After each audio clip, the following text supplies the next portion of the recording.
Olá, sou a professora Raquel Quiles, estou trabalhando com vocês a disciplina Estudo de Libras e nesta aula nós vamos trabalhar a unidade 1, Histórico da Educação de Surdos e da Libras, que faz parte do módulo 2 da nossa disciplina, denominado Educação de Surdos no Brasil, Apontamentos Históricos e Políticos. Então, neste módulo, nós teremos uma aula para discussão dos apontamentos históricos, que é a aula de hoje, e uma segunda aula, que é a unidade 2, em que nós vamos trabalhar os apontamentos políticos relacionados à educação de surdos e também a Libras no Brasil. Então, vamos conhecer os conteúdos que serão trabalhados nesta aula de hoje.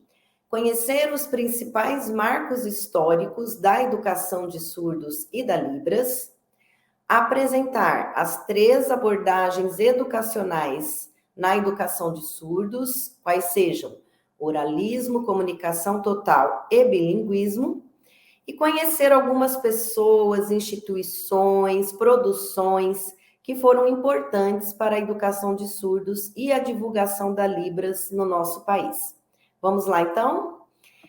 Vamos iniciar com a discussão de algumas concepções históricas que, no decorrer do tempo, foram sendo pensadas, concebidas, produzidas em relação às pessoas surdas.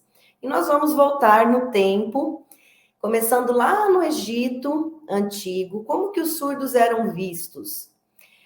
Neste lugar havia um certo misticismo em relação às pessoas surdas, até gerava algum tipo de medo, como se essas pessoas fossem muito diferentes, tivessem algum poder sobrenatural, e de alguma forma eles eram considerados pessoas escolhidas por terem características diferentes da maioria, né, das pessoas daquele grupo social.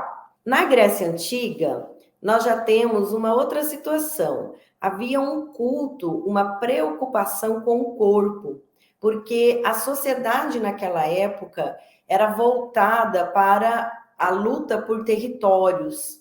Então, todos os cidadãos, principalmente os homens, eles tinham que ter condições físicas para esta guerra, para esta luta, para esta busca, né, por territórios.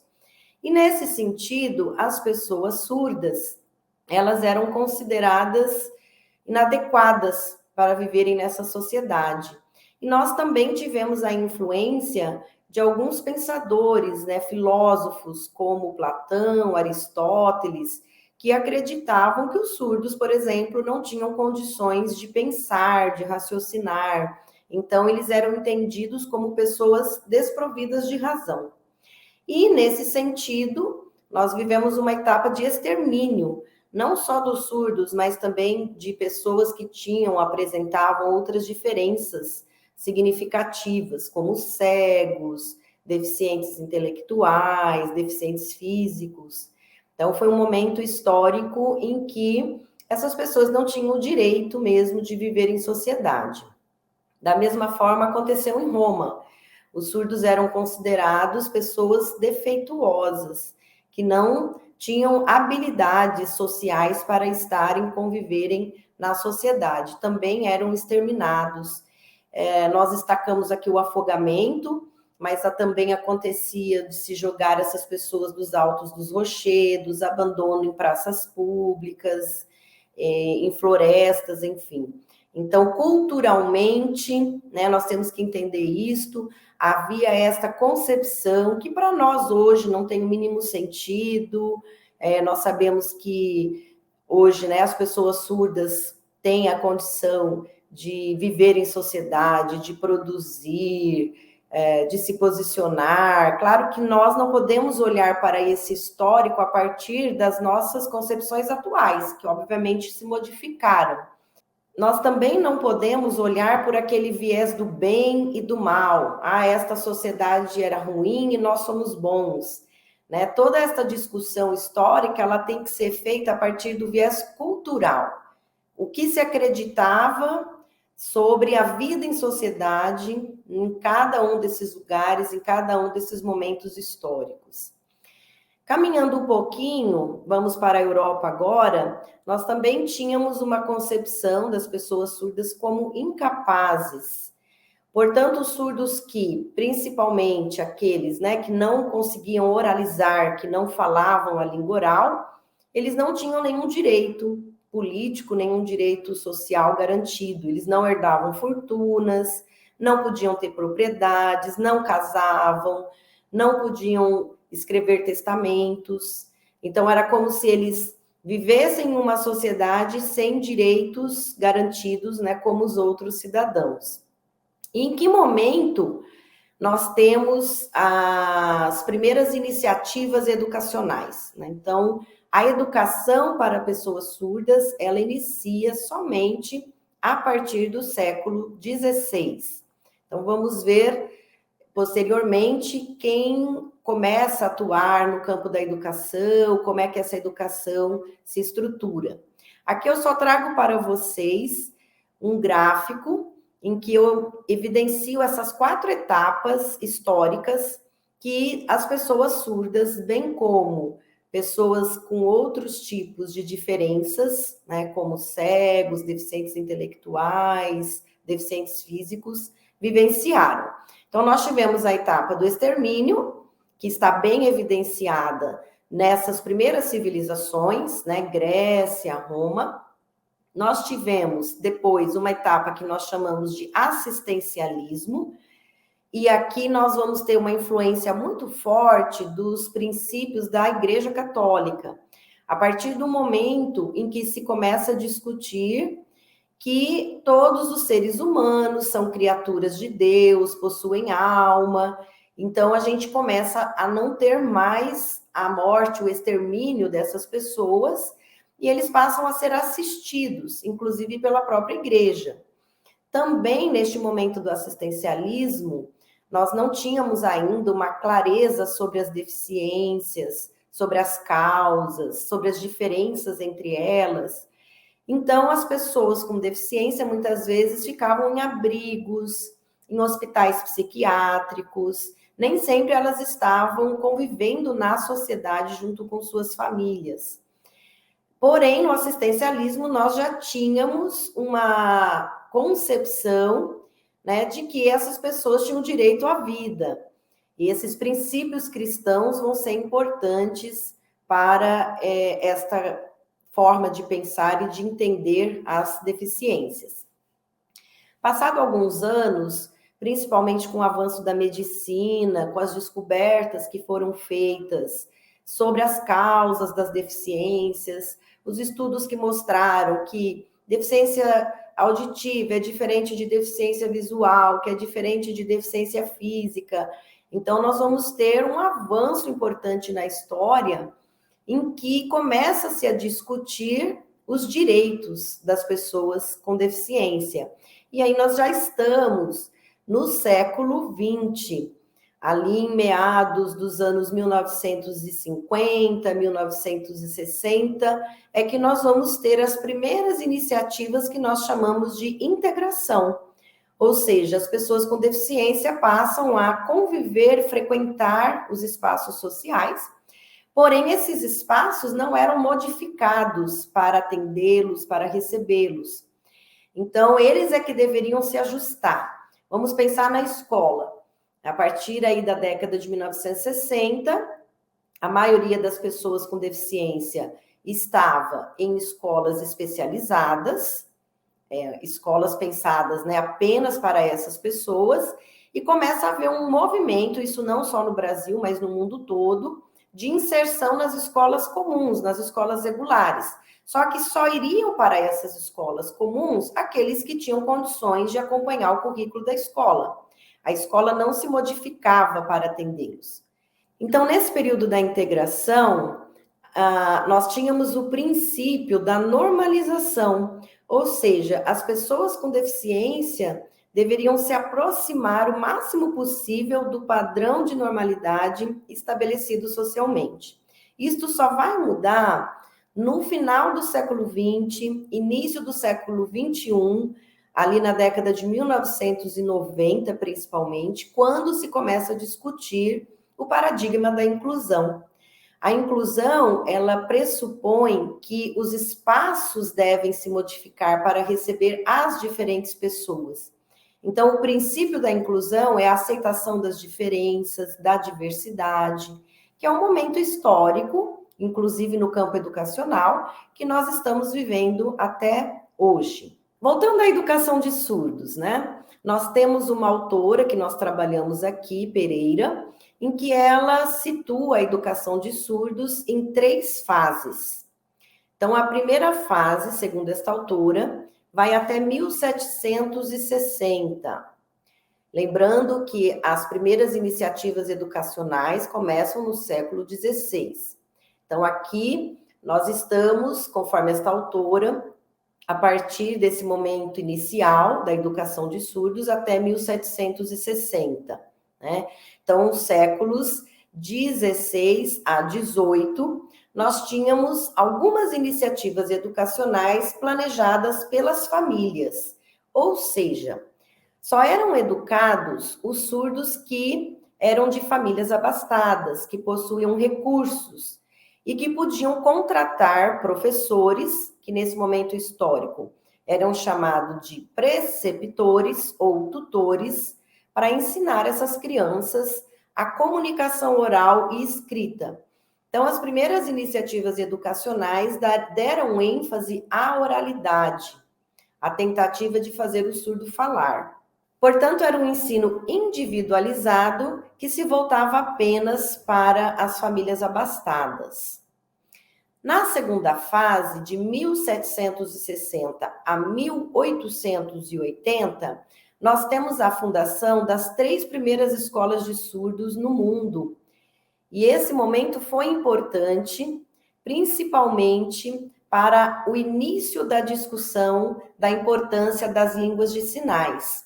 Porque a primeira escola para surdos no mundo, ela foi criada na França por Charles de Lepler, e esta pessoa que é considerado, entre aspas, o pai dos surdos, ele defendia que os surdos deveriam utilizar a língua de sinais no processo de aprendizagem. Então, foi a primeira pessoa que nós conhecemos na história, que nós temos registro histórico, que acreditou numa língua gestual, espacial, visual, para o ensino educacional de crianças surdas. Então, Charles de Lepler, ele foi uma pessoa muito importante, exatamente porque a partir da sua escola, muitos surdos passaram por ali e começaram a disseminar a língua de sinais francesa, inclusive para outros países. Porém, neste mesmo momento histórico, nós tivemos também a fundação de mais 2 escolas, uma na Inglaterra e outra na Alemanha, que utilizaram o método oral, que já não acreditavam na aprendizagem do surdo por meio da língua de sinais. Então, o que nós percebemos? Que foi um momento histórico em que havia um embate, né, político, cultural, social, em relação a qual língua deveria ser usada para a educação de surdos. E isso vai se manter por muitos anos, esse embate entre a língua oral e a língua de sinais. Na terceira fase, segundo ainda Pereira, nós estamos depois de 1880, aí nós já vamos ter claramente as 3 abordagens educacionais que acompanharam a educação de surdos na história, colocadas. Então, de 1880 até 1960, nós vamos ter o oralismo. A partir de 1960, a comunicação total, e a partir de 1980, o bilinguismo.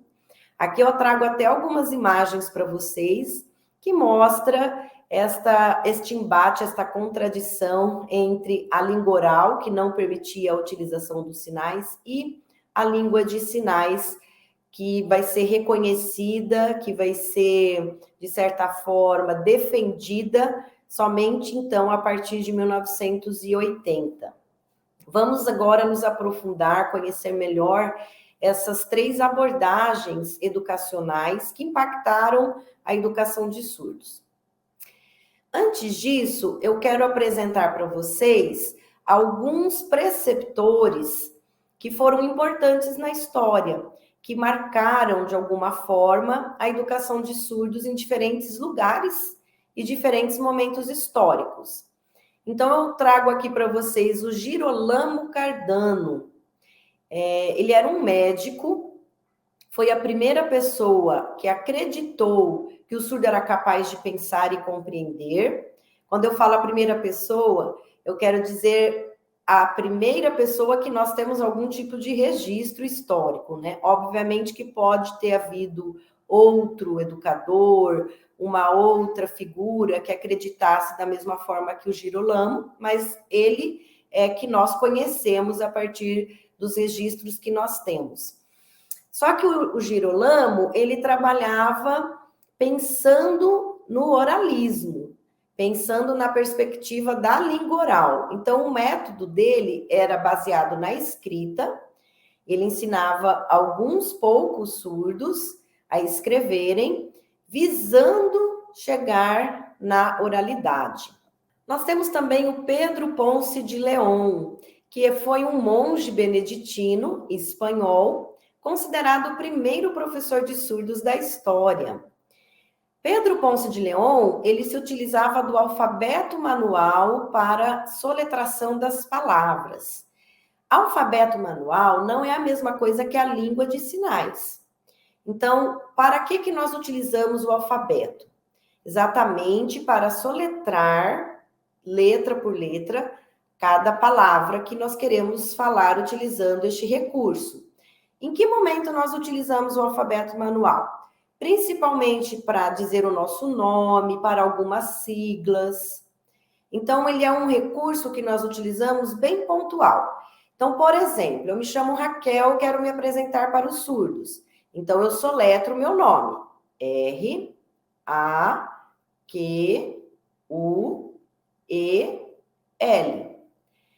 Isto não é a língua de sinais. É apenas um recurso utilizado em alguns momentos da comunicação. Então, o Pedro Ponce de León, ele utilizava do alfabeto manual, soletrava as palavras, para que as crianças conseguissem escrever, mas o intuito final dele também era a oralidade, era a fala. Vamos agora para Pablo Bonet. Ele também era espanhol, e publicou o primeiro livro que nós temos registro, falando sobre a educação de surdos. E vejam que ele também tinha esse enfoque do ensino da fala. E também o termo mudos, que era um termo utilizado nesse momento histórico, que hoje nós sabemos que não é correto. Este livro foi publicado em 1620. Aqui nós temos a capa do livro. E o Pablo Bonet se utilizava também do alfabeto para chegar na língua escrita e na fala. Então, até agora, todos os preceptores, né, educadores, médicos, religiosos, enfim, que nós vimos, trabalhavam para o alcance da oralidade. Finalmente, nós chegamos no Charles de Lepler, que foi o francês, então, que criou a primeira escola de surdos do mundo, em Paris. E ele, sim, utilizou sinais da língua de sinais francesa para atuar com as crianças surdas. E ele tinha uma preocupação do ensino da gramática, porém, ele permitia o uso dos sinais. Então, nós consideramos o Lepler uma figura muito importante na educação de surdos, exatamente por acreditar na língua de sinais, em um momento histórico em que isso não acontecia de forma recorrente. Então, agora nós vamos finalmente nos aprofundarmos nas abordagens educacionais que impactaram a educação de surdos, tanto no mundo como também no Brasil. Começamos com o oralismo. O oralismo é uma abordagem que defende que a comunicação ocorra exclusivamente pela fala. Os sinais e o alfabeto manual são proibidos.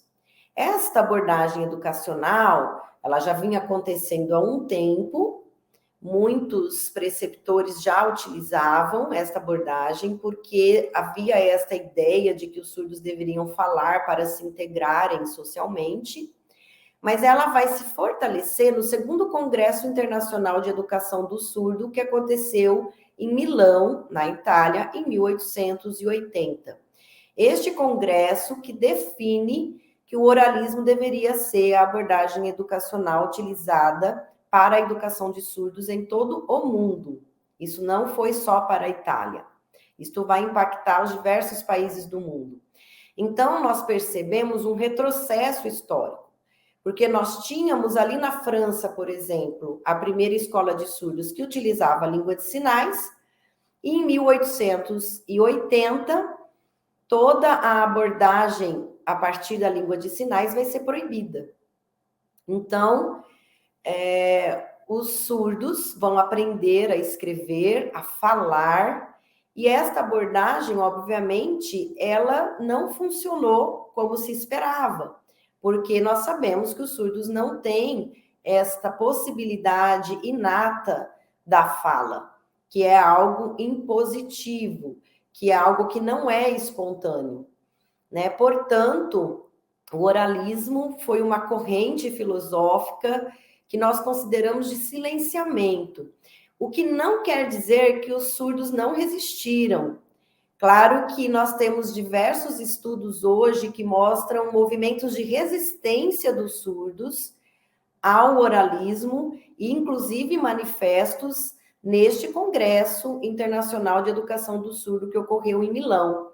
Porém, quem votou neste congresso pelo método oralista foram ouvintes. Os surdos não tiveram a oportunidade de serem ouvidos, mas eles estavam resistindo, eles também fizeram eventos muito próximos aí deste congresso, em outros lugares, em diferentes espaços, em defesa da língua de sinais. Então, desde que haja surdos, a língua de sinais está presente. Porém, na educação, ela foi definida como inviável, ela foi proibida. Isso vai impactar, inclusive, o Brasil, as propostas educacionais no nosso país. Em 1960, nós temos a discussão da comunicação total. Vejam que o oralismo permanece presente por muitos anos. Então, a comunicação total é uma corrente, uma abordagem educacional que defende o acesso à linguagem oral, se mantém esta questão da língua oral, porém, para acessar a língua oral, se permitiu o uso de diversos recursos comunicativos. Então, nós vamos ter a permissão para a utilização, por exemplo, da língua de sinais, mas também gestos, mímicas, pantomimas, o alfabeto. Então, era uma mistura de recursos, de possibilidades comunicativas, e o intuito final ainda era a oralidade. Então, é claro que em relação ao oralismo, a comunicação total é um avanço por permitir a língua de sinais. Porém, a língua de sinais era secundária. E os surdos continuaram a ter dificuldades na leitura, na escrita, porque a sua primeira língua ainda não era respeitada. Apenas em 1980, a partir deste momento histórico, é que nós temos o bilinguismo, que é a abordagem educacional que reconhece a língua de sinais como a primeira língua das pessoas surdas. E nesta abordagem, então, o surdo é exposto às duas línguas, a língua de sinais, primeiramente, e a língua oral do seu país na modalidade escrita, não mais com esta imposição da fala. Então, a língua portuguesa no Brasil, por exemplo, na perspectiva do bilinguismo, é considerada a segunda língua das pessoas surdas. E eu trago aqui para vocês o ano de 2002, para destacar no nosso país o reconhecimento da Libras por meio da lei número 10.436. Vamos então focar no Brasil. E trago aqui para vocês a primeira escola de surdos do nosso país. Ela foi fundada em 1º de janeiro de 1856, denominada Colégio Nacional para Surdos Mudos, no Rio de Janeiro. E esta escola foi fundada por influência de um surdo francês que estudou lá na primeira escola de surdos do mundo, a escola que foi fundada pelo Charles de Leclerc, na França. E este surdo se chamava Rouet. Ele vem para o Brasil e apresenta a proposta de criação da primeira escola do nosso país. Então, esta escola, ela foi fundada em 1856. Em 1857, ela muda de lugar, e este lugar em que ela passa a funcionar, ela se mantém até os dias atuais. Então, até hoje, nós temos esta escola aberta, funcionando. E para alguns pesquisadores, este ano que se considera o ano da fundação da escola. Então, nós temos alguns historiadores que indicam 1856 e outros indicam o ano de 1857. Aqui nós temos uma foto da escola. Ela nasce numa abordagem oralista, mas hoje ela é uma escola bilíngue. É uma escola que tem muito impacto ainda na educação de surdos, muito atuante, uma referência no nosso país até hoje. Em 1957, esta escola muda de nome, ela passa a se chamar Instituto Nacional de Educação de Surdos, a sigla INES, e este é o nome que nós temos até o atual momento. Ela recebia estudantes surdos de diversas regiões do país. Então, os surdos estudavam na escola, lá no Rio de Janeiro, e voltavam para os seus estados, para suas cidades, e disseminavam a língua de sinais em todo o território brasileiro. Esse movimento foi muito interessante. E é a partir daí que nós temos uma primeira discussão sobre as línguas de sinais no nosso país, que posteriormente foi denominada de língua brasileira de sinais. Mas, segundo Lisbão e Lacerda, a primeira nomenclatura que nós temos foi Língua de Sinais dos Centros Urbanos Brasileiro, LSCB. E uma coisa interessante, considerando a influência do surdo francês Rouet, é que a língua francesa de sinais se mesclou com a língua de sinais utilizada pelos surdos brasileiros. E esta mescla é que vai formando o que a gente conhece hoje como língua brasileira de sinais. Isto não significa que a nossa língua de sinais, a Libras, ela tenha similaridades, muitas similaridades com a língua francesa de sinais. Nós estamos falando de uma influência. Mas a partir do momento que os surdos passam a utilizar a língua, a se movimentar com esta língua, ela vai sofrendo alterações, modificações, e ela vai criando a sua própria estrutura, inclusive gramatical, os regionalismos, as gírias. Então, a língua dinamicamente vai se transformando e cada país vai tendo a sua própria língua, como já foi explicado para vocês em uma outra aula.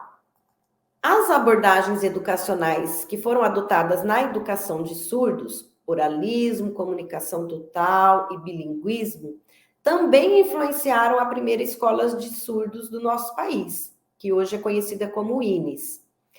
Então, nós vamos ter todos esses momentos históricos sendo vividos pelo INES, influenciando a educação, inclusive em outros espaços, em outros territórios do nosso país. E hoje nós estamos discutindo, construindo, em processo, né, da construção da abordagem bilíngue. Dos alunos que estudaram no INES, nós destacamos aqui para vocês o Flauzino José da Costa Gama. Por quê? Este aluno surdo, ele organizou o primeiro dicionário brasileiro de sinais. E ele exercia no INES uma função interessante, que era conhecida como repetidor. Quem era este repetidor? Era um aluno que se destacava, que foi o caso do Flauzino. Ele assistia às aulas e depois ele repetia essas aulas. Ele repassava as lições do professor com outros alunos surdos. Então, vamos lá. O Flauzino José da Costa Gama, ele produz um primeiro dicionário de Língua de Sinais, que foi publicado no Rio de Janeiro em 1873. Este dicionário apresenta 382 sinais, separados por categorias, animais, objetos, substantivos, não, por classes de palavras. A meta era divulgar a língua de sinais, e esta obra, então, foi considerada muito importante porque, naquele momento histórico da publicação desse dicionário, a língua de sinais não era ensinada no Instituto, no INES. Mas o Flauzino percebe a importância dessa língua, ele vai acessar um outro dicionário na biblioteca, e ele vê, a partir desse outro dicionário, como era interessante a língua de sinais, e ele, então, propõe a publicação de um dicionário no Brasil de língua de sinais. Então, é a primeira que nós temos registro, né? O primeiro dicionário. Mas nós temos outros dicionários que também foram publicados no decorrer da história, que foram importantes. Em 1969, nós temos este Linguagem das Mãos, de Eugênio Oates. Em 2001, o Dicionário Trilingue, de Fernando César Capovilla. E em 2002, um dicionário também de língua de sinais, que virou um curso no nosso país, um dos primeiros cursos de Libras que nós tivemos, organizado pela Tânia Felipe. Então, só para vocês conhecerem, existem outras produções, mas eu destaco essas 3 aqui para vocês. E aqui eu trago para vocês as primeiras obras que nós temos no Brasil sobre a gramática da nossa língua de sinais. Elas são obras importantes porque elas vão ajudar na solidificação da língua brasileira de sinais como língua, garantindo esse status. Então, essas autoras vão se debruçar nos estudos linguísticos da Libras, e aqui nós trazemos a Lucinda Brito, em 1995, que escreve este livro Por uma Gramática da Língua de Sinais, e trazemos a Ronice Quadros e a Lodenir Carnop, que vão escrever Língua de Sinais Brasileira, Estudos Linguísticos. Para quem quer se aprofundar na discussão gramatical, da estrutura da língua de sinais, fonologia, morfologia, sintaxe, semântica, pragmática, essas obras são fundamentais. E eu trago uma curiosidade também, que a Lucinda Brito, antes de adentrar nos estudos da língua brasileira de sinais, ela estuda uma língua de sinais indígena dos índios Urubu-Capor, que são habitantes da floresta amazônica no estado do Maranhão. E ela faz esse estudo em 1982. A partir dos estudos da Lucinda, nós sabemos que no Brasil há pelo menos 2 línguas de sinais: a língua brasileira de sinais e esta língua de sinais utilizada por este grupo indígena. Curioso, né? Agora eu trago para vocês uma federação que nós consideramos historicamente também muito importante, que é a Federação Nacional de Educação e Integração dos Surdos, a sigla FENEIS. Ela foi criada em 1987, é uma entidade filantrópica com finalidade sociocultural, assistencial e educacional. Tem por objetivo a defesa e a luta dos direitos da comunidade surda brasileira. Por que a FENEIS é considerada uma federação tão importante? Porque ela vai ajudar muito na divulgação, na disseminação da Libras no nosso país. Inclusive, na década de 80, 90, 1980, mais precisamente 1990, quem queria ser intérprete no Brasil fazia um curso na FENEIS. A FENEIS, ela existe em alguns estados, não são em todos os estados brasileiros, mas alguns nós temos a presença dessa federação. Ela é, hoje, atualmente, pensada pelos surdos, para os surdos, dirigida por surdos, e como o seu propósito principal é a divulgação da Libras, eles oferecem cursos, várias ações importantes, e a FENEIS ela vai ser muito ativa também, politicamente falando, na luta pelos direitos da comunidade surda, inclusive influenciando na oficialização da Libras a partir da Lei 10.436, que aconteceu em 2002. Então, nós vamos ter a presença da FENEIS em diferentes movimentos, momentos históricos, visando a defesa dos direitos, principalmente linguísticos, né, das pessoas surdas. E para encerrar nossa aula, eu trago mais uma curiosidade, uma questão aqui bastante interessante e que também está, de certa forma, envolvida em alguns mitos, alguns equívocos, né? Muitas pessoas acreditam que a língua de sinais, por ser visual e espacial, ela não tem a possibilidade de ser escrita. E eu quero dizer para vocês que existe sim uma forma de escrever os sinais, existe a escrita de sinais. Então, o que é a escrita de sinais? É os movimentos, as formas das mãos, as marcas não manuais, que é o quê? As expressões faciais, corporais que os sinais exigem. Tá? Nem todos os sinais exigem expressões faciais e corporais, mas alguns, principalmente aqueles que envolvem sentimentos, emoções, vão ser compostos também por expressões faciais e corporais, que a gente chama de marcas não manuais. E os pontos de articulação, a localização do sinal no espaço. Nós vamos ter depois uma aula em que eu vou explicar cada um desses parâmetros que compõem a fonologia da Libras. Mas voltando aqui na escrita de sinais, escrever um sinal significa escrever tudo isso, o movimento do sinal, a expressão, a localização do sinal, a configuração da mão, a forma da mão, enfim. E esta possibilidade da escrita de sinais, ela começa com Valéry Sutton. A Valéry Sutton, em 1974, criou um sistema para escrever danças.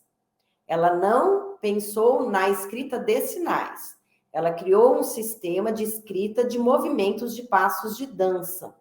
Só que alguns pesquisadores, ao verem esta possibilidade de escrita de movimento de passos da dança, esta possibilidade aí a partir de Valéry Sutton, alguns pesquisadores dinamarqueses se interessaram e consideraram que a partir disso seria possível fazer, então, uma escrita da língua de sinais. E aí é que nasce esta possibilidade de escrita. Então, nós temos no Brasil já alguns estudos sobre a escrita da Libras, da nossa língua, que se iniciaram em 1996 na PUC do Rio Grande do Sul. A Valéry Sutton depois vai colaborar, inclusive para a discussão da escrita de sinais de diferentes línguas de sinais do mundo. E no Brasil, ela colabora com a elaboração de um programa de alfabetização em escrita de sinais. E aqui eu trago para vocês uma questão aí, uma informação importante, que a primeira surda que utilizou a escrita de sinais no Brasil foi a Mariane Stumpf. É uma surda que hoje atua na Universidade Federal de Santa Catarina, como professora.